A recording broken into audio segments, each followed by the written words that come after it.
At some point, I actually, from being very confident that, okay, it's very easy to score this kind of marks, to, okay, I think I cannot do it. And from there, I think although Sandeep's lectures and the fact that you can do it pulled me back to the place to believing that, okay, I can do it again. So Right. that's one of the most important thing. And then he emphasizes, I mean, he's very, you know, he's like a strict mentor. He would say that, okay, Truly. you have to get it done in this time. And so I tried to follow that. I think 3 months, 3 plus 1 month is more than enough to crack it if given guidance, if you have a right approach to it. Um,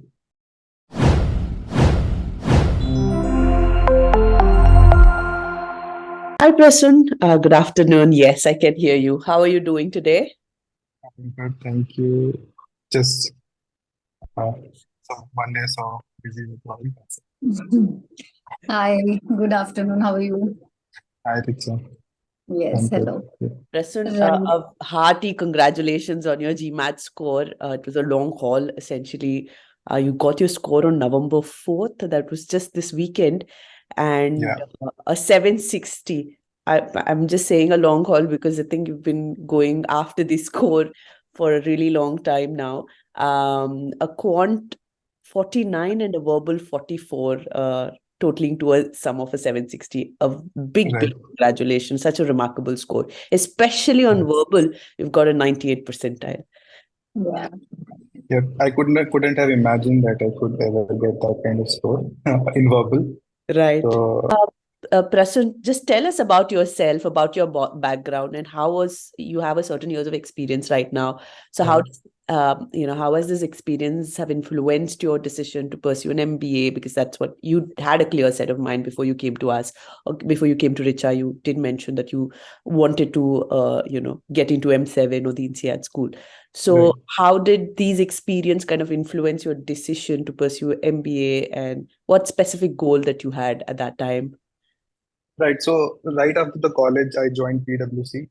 So a big four. So everybody I see, my bosses and all, they were, either from IIMs or the partners were from some top schools all around the world. So that kind of had an impact on me and the kind of work I could have done if I would have become a leader or a decision maker instead of just a decision enabler is Right, what motivated me to go pursue an MBA. So right. that was the reason. And then I changed. So I switched from PwC eventually to my client, which is a bank, ANZ Bank.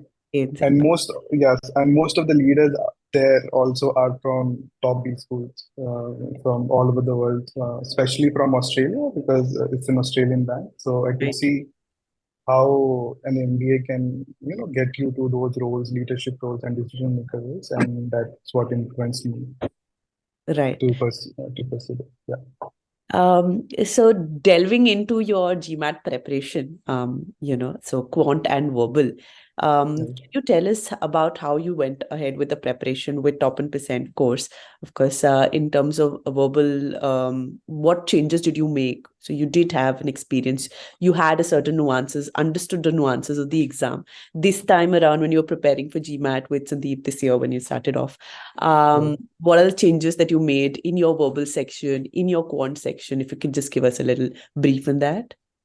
Right. So quant for me was always a stronger point because I am an engineer. Also probably because I did not focus a lot on quant. Right. Uh, my weakness was SC, so sentence correction, and that's what I wanted to utilize the top one platform to correct. Because I realized two things. Not only I was very poor in SC, also the fact that since I took a lot of time solving SC, that too wrongly, I would do certain mistakes on other parts, right, of verbal, right? Because I will not have a lot of time in to focus on RC and the other one, right? So that was the problem. I would spend a lot of time on SC, and at the end of that exam, I would be chasing, just trying to solve all the questions. Right. But this time, when I got to know that, so the biggest change that happened from time was the approach I took. Right. with SC. I had a very structured approach how to tackle that question. I used to dread all the SC questions before. Now, this time, I wanted SC questions to come fast because then I could solve it as fast as I can, and then I can move on to solving other questions. Right. I think Prime, especially preferences, was the thing that gave me confidence. I did not know that anything like this existed, Right. preferences. So that was the biggest add-on to my.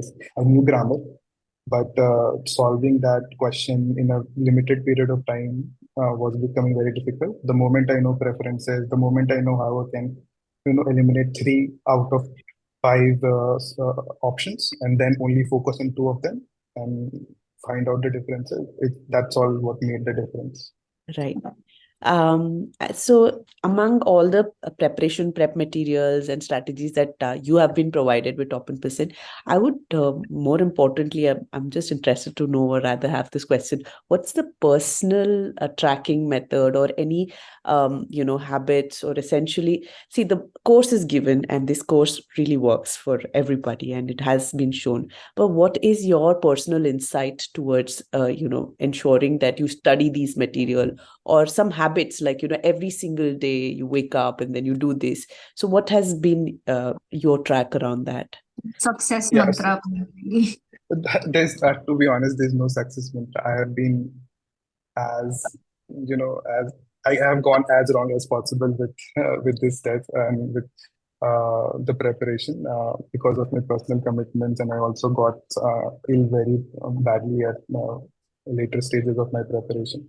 Right. But I would say the way Sandeep teaches and the way he is very persistent on. First of all, I would say that the fact that he makes you believe that you can do it is Right. very important. That's the belief Because system. at some point, I actually, from being very confident that, okay, it's very easy to score this kind of marks, to, I think I cannot do it. And from there, I think Sandeep's lectures and the fact that you can do it pulled me back to the place to believing that, okay, I can do it again. So Right. that's one of the most important things. And then he emphasizes, I mean, he's very, he's like a strict mentor.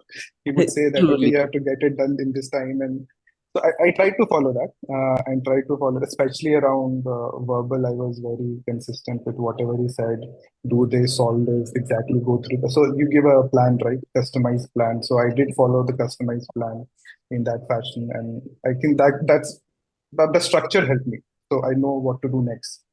In self-study, most of the time you've got lost in so many materials and how to flow from one material to another, and then so that probably that structure and his way of teaching is Right. what I think was the I think problem. time and again, Sandeep sir has this one thing that he says. Now, before you join him, you told and promised that you want to be doing it, the M7, and if you've deflected from the path, and he'll say, "Is this the promise that you gave? Is this how you will Right, get to an M7 right, school?" right, Right. So right, that's right. how you get on the track. I So have one quick question. So you tell me one thing, like how you're telling that Sandeep told this, Sandeep told that.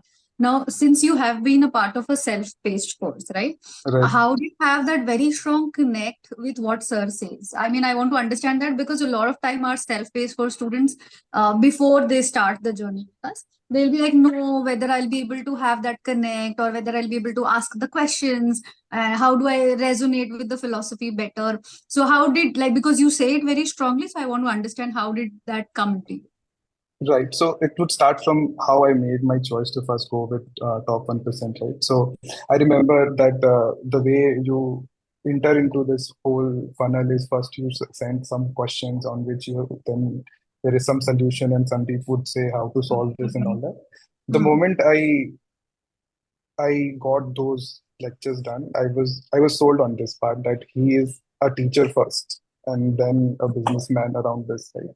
He wanted me to succeed. And in those very small amount, I think it's half an hour or 1 hour lecture or something, and it was done back then only. And and the communication never felt as if it's a recorded lecture, although I cannot call question back, but yes, it never felt. And then there are students, right? They are asking very relevant questions. So most of the time, I would say 95% of the time, my question would be similar to what those students are asking. and sometimes even better than that. So I would not have thought of all those questions, but they would have asked those questions. And so, yeah, so that's it. The connection never felt off.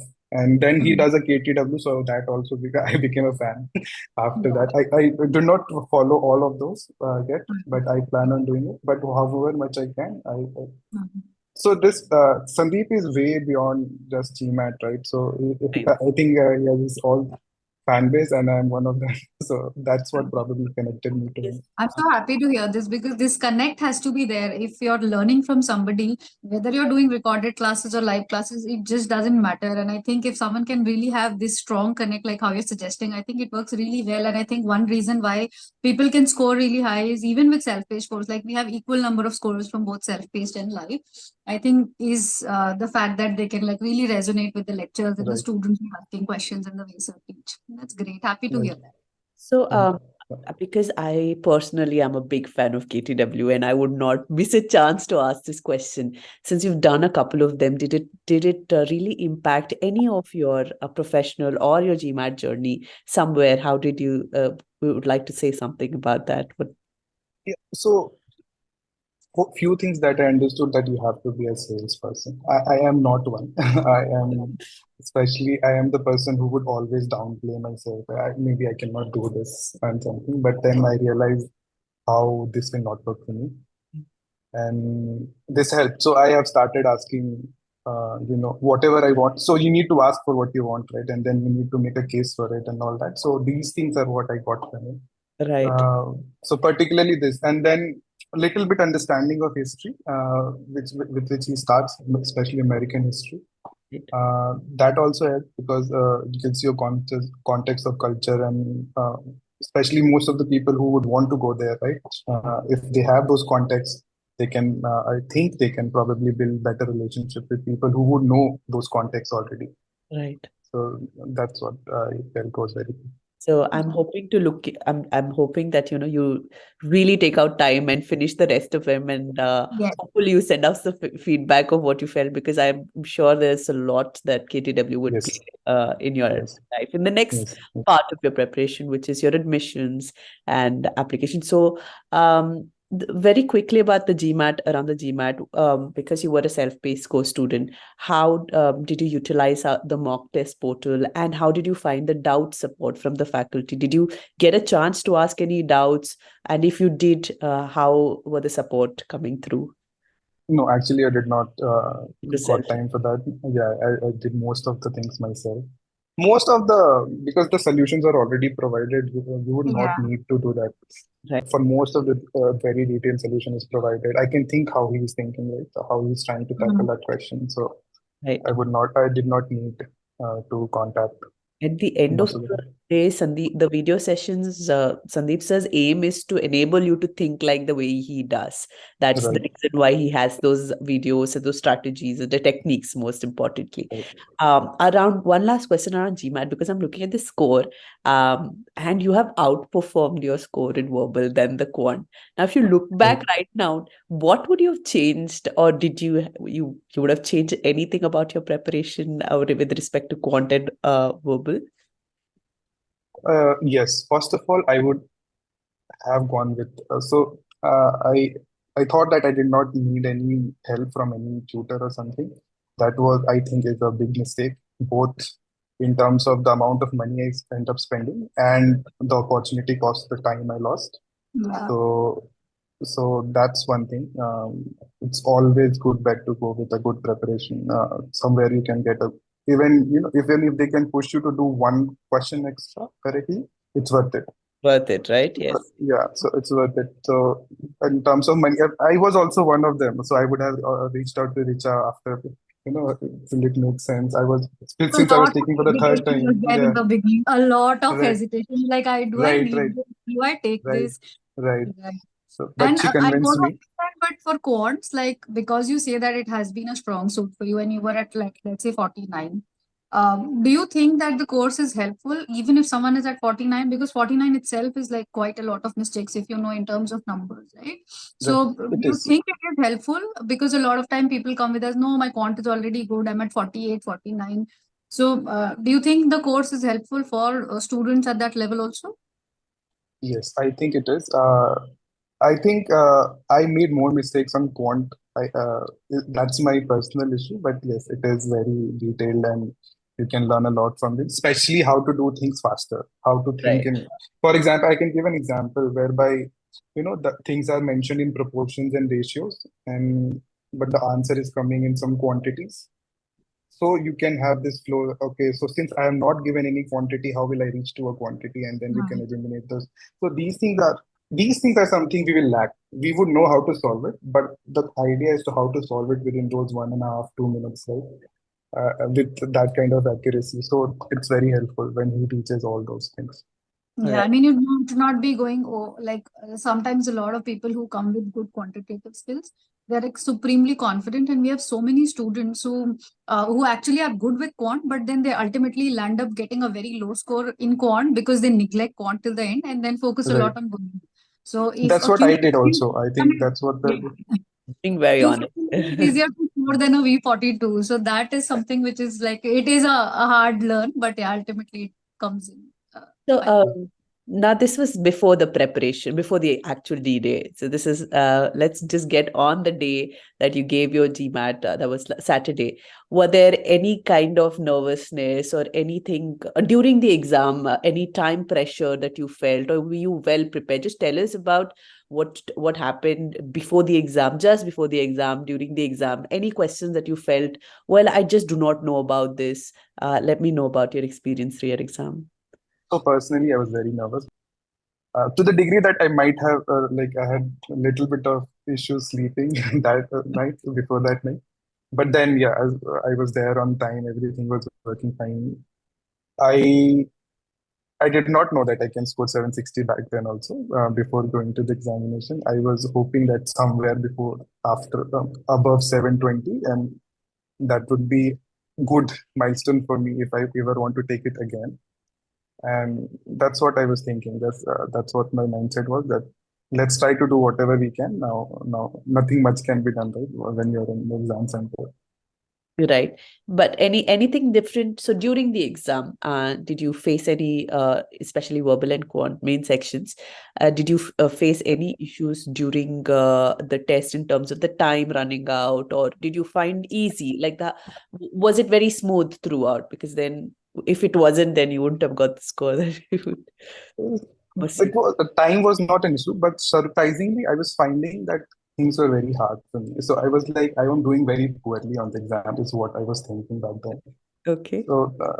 So, time was, with the format that is given, Sandeep goes to the point where he also gives, right, by which time, how much time you should have finished that Pacing amount of chart. questions. Yes. Yeah, right. So that's what I followed. I was like, if I don't get to that point, I'm going to skip it, but I'm going to be on time on this time.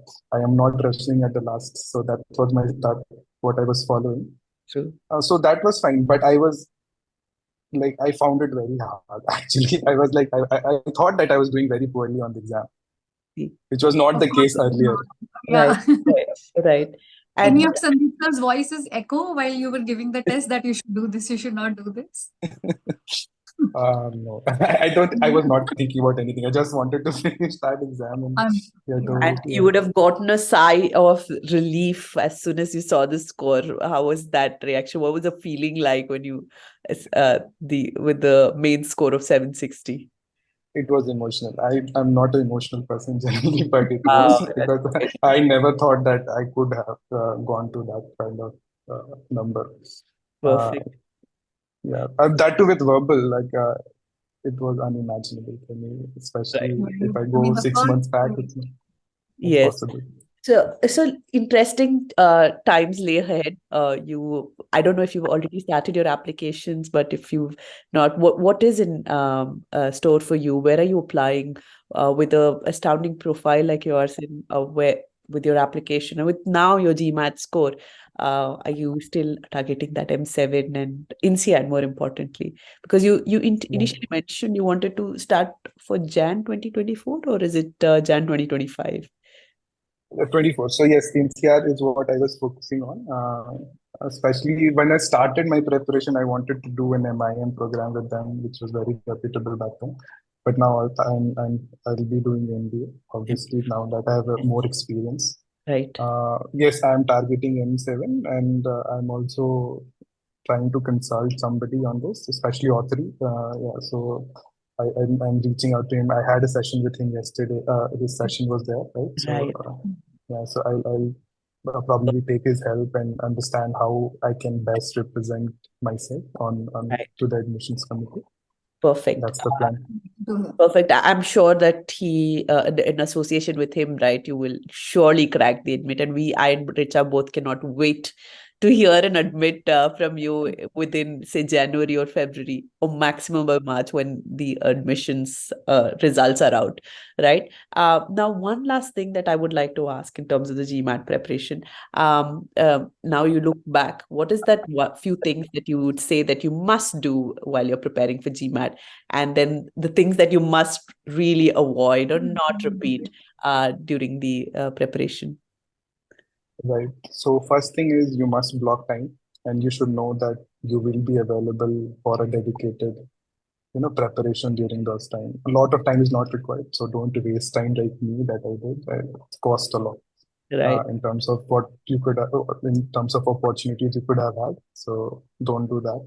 All block a time. I think 3 months, 3 plus 1 month is more than enough to crack it if given guidance. If you have a right approach to it.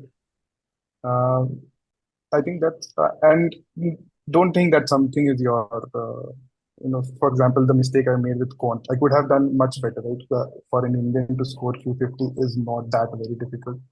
So don't avoid. If you have time, please do not avoid any part of the preparation. This will definitely help you score even better. Right. Yeah, and be very honest, like do your stuff. Don't miss out on things. Don't be very regular with your preparation. If you're not regular, so that's what my problem was. I had something, and then some commitment would come, and then I had to stop those unavoidable commitments. But sometimes it is avoidable. If it is avoidable, then do not break your preparation. Getting it done as soon as possible gives you a kind of psychological fortitude you would really want to have while giving your while reaching out to different colleges and prepare during your admissions and all that. So have that GMAT as early as possible, good score as early as possible. This is one of the things. A major of the students, they have the issues and problems. A lot of them, like you mentioned, they either have health issues or they have other commitments. Work takes it all, and then coming back from that, even they have the time. Sometimes it becomes impossible because then they feel that they have to restart all over again, right? If you share one of your personal tips, because all of those things happened with you. You mentioned that you fell ill a bit and then you had other commitments. How did you come back on track to prepare for the course? What was your personal insight? So the course is one thing, it's right there. Sandeep is always going to be there. Richa was always there whenever you reached out. But you yourself had to make that effort, right? So what is that mindset that you had throughout? Right. So initially I was very low on that. So I was like, first of all, I was not getting the score. Then I was not regular with my preparation. So at some point I was very low on this. So two things happened. Uh, Luckily, one thing is one of my friends who is highly successful in whatever field he does. I talked to him and I was telling him, he knows me very well. So we are friends since school time. So he talked to me about what's happening and all that. He know what I wanted to do and everything. So he was like, uh, don't leave it here because you will regret it. Right. It's okay to leave it once you know that you have given your 100% and then you leave it. But now, if you know that you have not given your 100%, this will be a regret for life. So I'm very thankful to my friend. So he would have. Lovely. That's Then, inspiring. Yeah. yeah, yeah. So a part of it is his contribution also. I would have stopped from taking another exam if he would not have counseled me that way. And then also Sandeep, right? The way he mentioned that it is possible, you go through that, and sometimes you then he again mentioned that it is possible. It has been possible for people you could not have thought about. That in some examples he mentioned how the background is not from an English speaking or from the schools where even English is spoken, and then those person can do it, because it's not about English or grammar. It's about how you take GMAT, right? So that all those things, I think cumulative of all those things helped me, come back and take and the upside of it also, right? So there was a huge upside in getting a good marks as opposed to letting it go. So Letting it. probably that also, Yeah. yeah, You have something in hand than having nothing. So no regrets, right, right? right. It's a wonderful, I mean, inspiration for anybody. You had a accumulation of personal friend who inspired you to stay on track, and then you obviously had Sandeep sir and his other testimonials, the students who have already got there to help you keep on track. Thank you for sharing this. So at this point, Prancho, I feel the only thing that I would wish, and we all would really wish, is that you get the admit, and because then you have everything lined up. There is nothing that it can go wrong. You just need to have that confidence as we have in you. Don't let anything bother you at this point, and then we will definitely ensure it. And we hope that you crack and admit, and we'll be looking Thanks, forward to Natasha. doing it. Yeah, thank And do Thank try you. for 2024 intake only. I'm sure with the score you have, whether you apply for round 2 or round 3, it barely matters. I'm sure you'll get it. But like no school in the world can reject a 760 for that matter. And your profile is anyways very good. So I think you'll be able to make it all the very best. And please stay in touch. Keep us posted about your progress, however, whenever you are achieving a milestone in your life. I'm sure Thanks, Sandeep teacher. is Definitely. extremely proud of you as well, Pranchu. I mean, he couldn't join us today, but then he has definitely mentioned to let you know about this. Okay. Please pass my heartfelt thanks to him for making this course. This was very helpful. It's Very Thank helpful. he's very proud about it. Whenever his students get it, it validates what he's doing for such a long time, and he thanks you. He would really thank you if he was here, right? Thank you so much again, Pranshu. Thank you for Thank joining you me so much today. for Thank you, joining me. teacher. Thank Thank Thanks. you. Bye. Take Thank care. Bye. you. All the Bye-bye. best. Bye bye. All the best. Thank you.